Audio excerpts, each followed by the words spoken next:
김병만이 재혼한 아내를 방송에서 공개한 가운데 갑자기 전 부인이 등장해 논란이 되고 있습니다. 모든 걸 폭로하겠다며 나선 것인데요. 어떤 일인지 바로 알려드리겠습니다. 조선의 사랑꾼에서는 9월 결혼을 발표한 김병만이 사랑스러운 가족들과 함께 등장했는데요. 제주도에서 인터뷰에 나선 김병만은 많은 분들이 자신이 방송에 하도 안 나오니까 자숙 아니냐고 하셨다고 말문을 열었죠. 물론 김병만이 정신적인 요양도 있고 새 출발 준비를 하다 보니 오랜만에 귀하게 된 것이라고 조심스럽게 근황을 알렸는데요. 이어 김병만은 이거를 어디까지 이야기해야 사실로 믿어주실까라며 조심스럽게 말문을 열었습니다. 그에 따르면 어머니를 모시고 살았던 김병만은 2010년 혼인신고를 하며 어머니와 분가하게 됐는데요. 또 전 아내에게 주민등록증과 공인인증서까지 전부 맡기며 경제권을 일임했지만 그는 한도 3천만 원짜리 체크카드가 카드 한도 초과됐다는 이야기를 많이 들었죠. 또 김병만은 2017년 촬영 중에 척추가 부러졌을 때도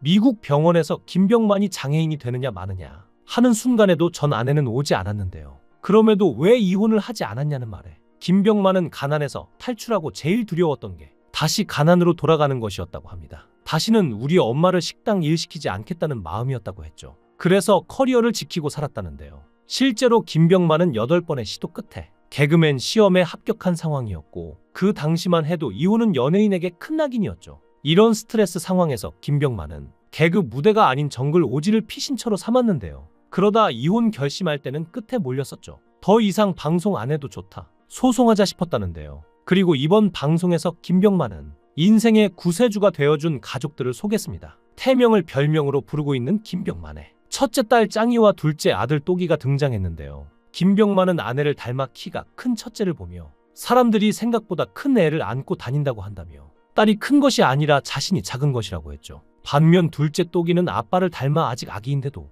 갈라진 근육과 더불어 엄청난 운동신경을 자랑했는데요. 수영장에서 능숙하게 아이들과 놀아주는 김병만과 이를 바라보는 아내도 공개됐죠. 이어 두 사람은 동반 인터뷰에 나섰는데요. 9월 김병만과 결혼을 앞둔 현 아내에 대해 김병만은 무명 시절이었던 2006년 만나 약 1년간 교제했던 헤어진 연인이었다고 소개했습니다. 김병만의 아내는 지인 소개로 만났는데 자신은 그때 김병만이 개그맨인 줄 몰랐었고 김병만이 처음부터 적극적이었다고 말했죠. 하지만 김병만의 일이 바빠지자 점차 서로 소홀해졌고 당시 김병만은 4년 뒤를 기약하며 그때는 결혼을 생각할 수 있을 것 같다고 말했죠. 하지만 김병만의 아내는 자신 때문에 이 사람이 결혼에 대한 부담을 가지나 싶어서 연락을 피하고 멀어지게 됐다고 하는데요. 그렇게 둘은 헤어졌지만 이혼 소송으로 힘든 시간을 보내고 있던 김병만을 본 그의 어머니가 부탁을 하면서 인연이 다시 이어졌다고 합니다. 김병만은 아내와 재회했을 때 솔직히 그냥 안기고 싶었다며 이 사람은 자신에게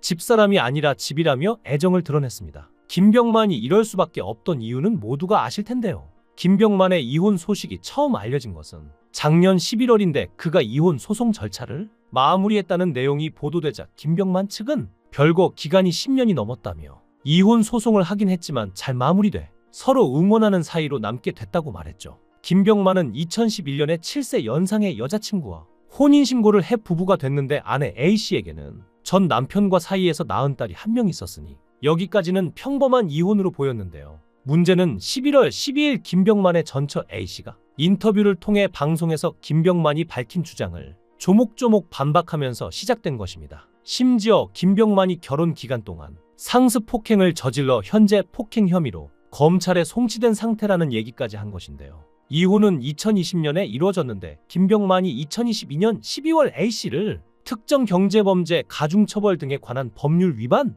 위조 사문서 행사 등의 혐의로 고소했지만 2024년 9월 23일 혐의 없음으로 불송치 결정이 나왔다고 단독 보도했죠. 또 A씨가 김병만을 상습폭행, 가정폭력 등의 혐의로 고소했다고 알렸는데요.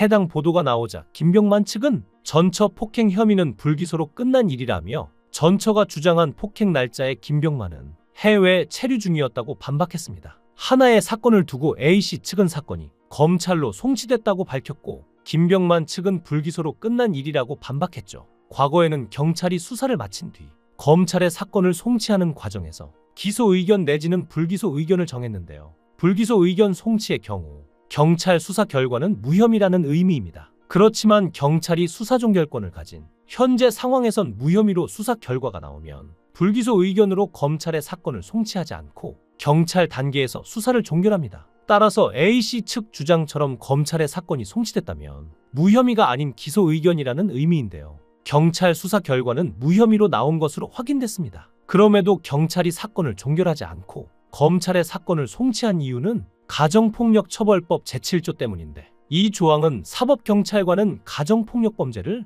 신속히 수사하여 사건을 검사에게 송치하여야 한다고 규정하고 있죠. 경찰 수사 종결권에서 가정폭력범죄는 예외로 규정되어 있는 셈이기 때문이었습니다. A씨는 인터뷰에서 상습적으로 맞았다. 너무 맞다 보니까 당시엔 심각성을 몰랐다. 딸도 제가 맞는 장면을 4차례 본 적이 있다. 라며 사실 잘할 때는 공주, 왕비처럼 잘해줬다. 그래서 그 시간만 지나가면 또 괜찮다고 제가 생각했던 것 같다. 그게 지나면 너무나도 잔인하게 폭행했다. 라고 당시 고통을 호소하기도 했는데요. 반면 김병만의 소속사는 공식 입장을 통해 이혼 판결이 난 이후 성인인 딸을 파양하는 조건으로 30억 원을 요구하며 딸을 여전히 김병만 씨 호적에 올려두고 있다고 밝히며, 이혼 소송으로 재산 분할이 결정됐지만 김병만이 정글의 법칙, 생존왕 등주로 몸을 내던지는 예능을 하며 어렵게 번 출연료를 전처 A씨가 관리해 김병만이 돈을 받아야 하는 상황이라고 주장했는데요. 또 A씨가 김병만 앞으로 생명보험을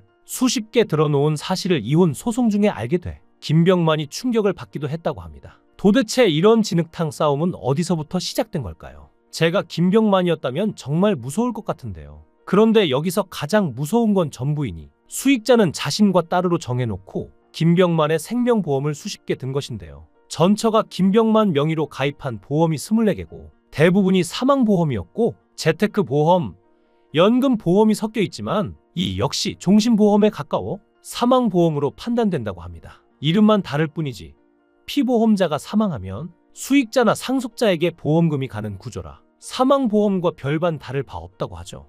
해당 보험의 수익자는 대부분 전처였으며 일부는 전처의 친딸이자 김병만의 양녀였다는데요. 반면 전처 명의로 된 보험의 수익자는 김병만이 아니었죠. 김병만은 이혼 소송 전까지 보험 가입 사실을 전혀 모르고 있었기에 충격을 받는 게 당연했는데요. 이혼 소송 당시에도 김병만은 해외 험난한 지역에서 촬영하고 있었는데 그 상황에서 누군가가 내 죽음을 기다리고 있다는 걸 생각해 볼 때 그런 오지에 가는 일이 정말 힘들었을 것 같습니다. 심지어 이 전처의 딸인 김병만의 양녀는 김병만에게 소송을 걸기도 했습니다. 김병만이 전처의 딸을 입양했지만 파양하겠다는 소송을 걸었고, 그러자 전처의 딸은 현재 김병만이 새로 가진 아이들을 혼외자식이라며 법원에 고소를 한 것이었죠. 원래 파양 소송은 정말 쉽지 않은데요. 법원마저 김병만을 인정했습니다. 서울가정법원은 김병만이 입양 딸 B씨를 상대로 낸 파양 청구 소송에서 인용 결정을 내린 건데요. 이로써 김병만과 B씨의 법적 부녀 관계도 종료됐죠. 김병만이 오랜 시간 아픔을 감추고